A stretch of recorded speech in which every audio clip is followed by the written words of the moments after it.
Good afternoon, everyone. It's Greg Fisk here from JPAR Maryland Living. Going to do a screencast today for our monthly market update for May 2020. Going to share some stats with you, give you my opinion of where the market's at and where things stand, and maybe where we are headed. No one certainly knows. We're in some definitely changing times. We're in a fluid situation. Things are changing rapidly, but we'll kind of do our best to share the numbers with you and kind of give you a snapshot of where the market's at. Also, just wanted to let you know that we're kind of doing the screencast today on the market update in lieu of our normal Wednesday weekly live updates on our Facebook page. We're going to post this to the Facebook page as well as our YouTube channel. But that's because next week we have a special guest and we're really honored. Jeff Lewis will be with us. He's the CEO of JPAR Franchising, former president of Remax. So we're real excited next week to have Jeff Lewis with us on our weekly live updates for JPAR Maryland Living. But with that said, let's go ahead and get into it in the market update. Really, the story remains the same since last month as far as real estate and the statistics go. We're really looking at an inventory issue. We're down. I'm pulling up the Baltimore metro area. This month, last week, we did Anne Arundel specifically. Anne Arundel County is in Baltimore Metro encompasses the Anne Arundel County area. But we're looking at 1.9 months of inventory in the Baltimore Metro area. Again, you see the 5-year average was historically low at 3.1. Balanced markets can be anywhere between 5-7 months. I guess at this point, we'd probably say probably more closely to the 5-month mark. But coming out of this historic lows with everything going on with the pandemic and kind of a lot of the other crises that we're dealing with right now, we're just seeing sellers are hesitant to put their properties on the market. So again, law of supply and demand. We have smaller, shrinking inventory. 1.9 months Baltimore metro area, still around 1.7 months for Anne Arundel County. So that's helping to drive a lot of things within the market space, the real estate market space.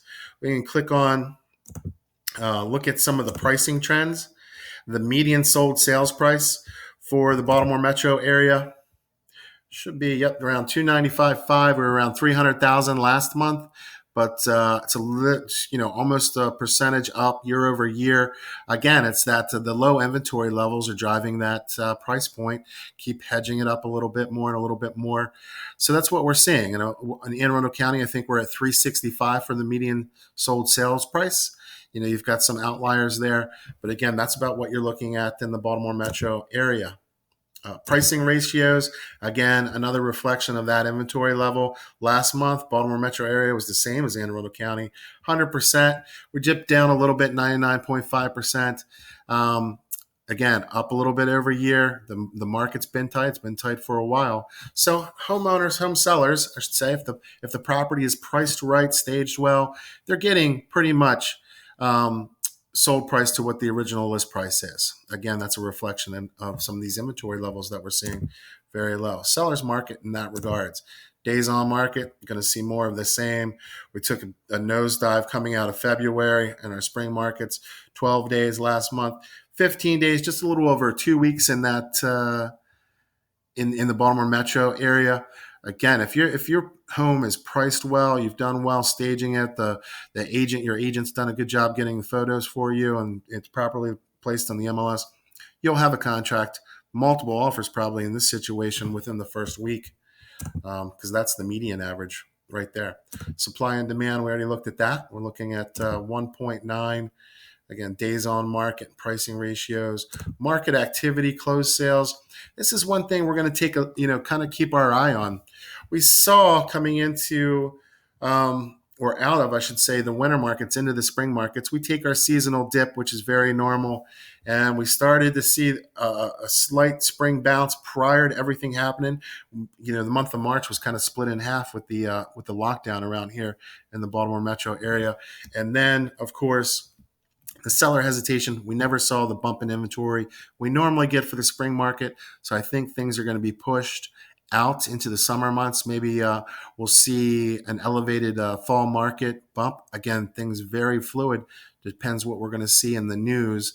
If there's a rebound or resurgence in some cases and some other things that are going on in the news. So we'll take a look at that and we'll keep our eye on it. But I think what we're doing is seeing a slowly steady at least perception within the clients and consumers that we're talking to that maybe they're okay getting ready to place their house back on the market. If you're thinking about putting your house on the market, give us a call at JPAR Maryland Living. Like I said, between our, we'll offer staging services, professional photography, where you're going to place your house on the internet. We use a third-party service. You're going to be ubiquitous over 900 websites. We have aggressive social media campaigns that we're using. It's all about getting eyes on the property. And in our new normal, or business unusual, as we like to say, we're using or leveraging a lot of virtual technologies, online technologies, virtual open houses, and the photos and the the staging, I should say, as well as the virtual tours are going a long way to market that property. So give us a call on that end if you have any questions. No obligations. That's kind of what we're looking at on those Baltimore metro areas. Pop over real quick to just Anne Arundel County again to make sure that's in line with what we're seeing. Closed sales, same thing. You can see if we go, let's say we go back 5 years, you'll see the seasonality in the market. We have our spring, summer sales markets, winter, summer sales markets, winter. Obviously, this year, things were affected greatly by what was happening around the world. So we're going to keep an eye on that. To reiterate kind of what I said last month, I think the hardest hit sectors of the real estate market is going to be the commercial retail space. I just think that's going to change. We've seen some polls out that a lot of employees or workers would be more inclined, even if it was part-time, to telecommute, work from home. A lot of the emerging virtual technologies that are allowing employees to do that more and more going to affect that commercial retail space more and more. So I think the commercial retail space sector is going to be hit hard. And then, of course, the private landlord and tenant market, the most affected demographic by the shutdown and the huge increase in some of the unemployment numbers we're seeing. Service industry employees, retail, restaurant workers being affected greatly. The stimulus money helped a little bit carry some people long term with some of the bankruptcies we're seeing and some of the downturn in that sector. We may see the tenant market affected. I saw a stat today where over the next year, something like 60% of current residential tenants may be seeing a transition or move in their future based on the economic outlook. So it's something that we have to keep our eye on.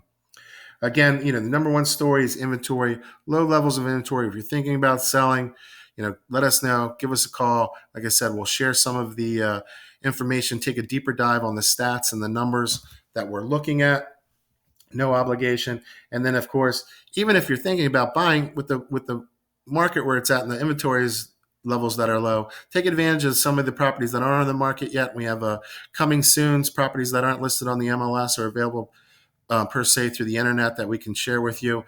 And the Fed's doing a lot to keep the interest rates down, and the government. So the interest rates really on the buy side are still historically low. So it is something to think about and consider and take advantage of. If it's the right time for you and you feel comfortable moving forward on the purchase side, there's a lot of advantages with the interest rates right there. So let us know. We'll put you in touch with one of our preferred financing partners, some great people out there that can answer the questions for you.